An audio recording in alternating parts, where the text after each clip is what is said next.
Terence to the rescue. Percy the small engine loves playing tricks and jokes.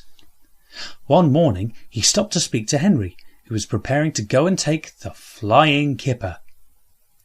"The Fat Controller said you can stay in the shed today, Henry," Percy told him. "He says you've been working so hard recently you deserve a rest. He wants me to pull the flying kipper instead."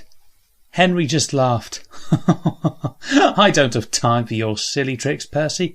You're not strong enough to pull the flying kipper. Now go and do something useful instead of making jokes." Percy chuckled. "Don't blame me when you get into trouble with the Fat Controller." And he scurried away. He wanted Henry to think he was really going to fetch the flying kipper. "I think he was joking," thought Henry, "but I can't be sure." Percy laughed as he rushed through the yard and onto the main line. "I wonder if Henry will come and look," he chortled to himself. He was enjoying his jokes so much that he forgot to be careful. Percy was so preoccupied with teasing Henry that he kept going faster and faster until he was going so fast that he couldn't stop himself. A signalman watched as Percy drew closer to the signal box. Percy, still running much too quickly, ran onto a siding that was part of Thomas's branch line. "Help!" he wailed. "I can't stop!" Thomas heard Percy's whistle in the distance. "Cinders and ashes! He could crash!"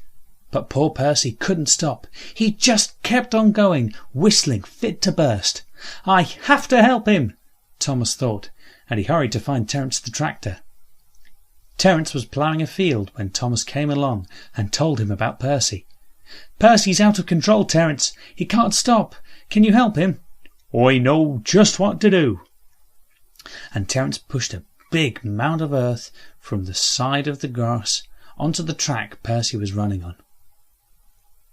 Terence finished just in time. Percy could see the big pile ahead of him and whistled in horror. "Oh no! I'm going to... Oof!" He hit the soil and stopped completely.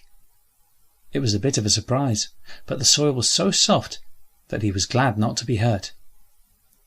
When the workmen dug him out, he puffed back to the yard, covered in soil and bits of grass, and feeling very silly indeed. The Fat Controller and Henry were waiting for him. "I'm sorry, sir," he wished meekly. "Sorry, Henry." "I hope you've learned your lesson, Percy," said the Fat Controller. Percy had. But it didn't stop him playing tricks on the other engines, did it?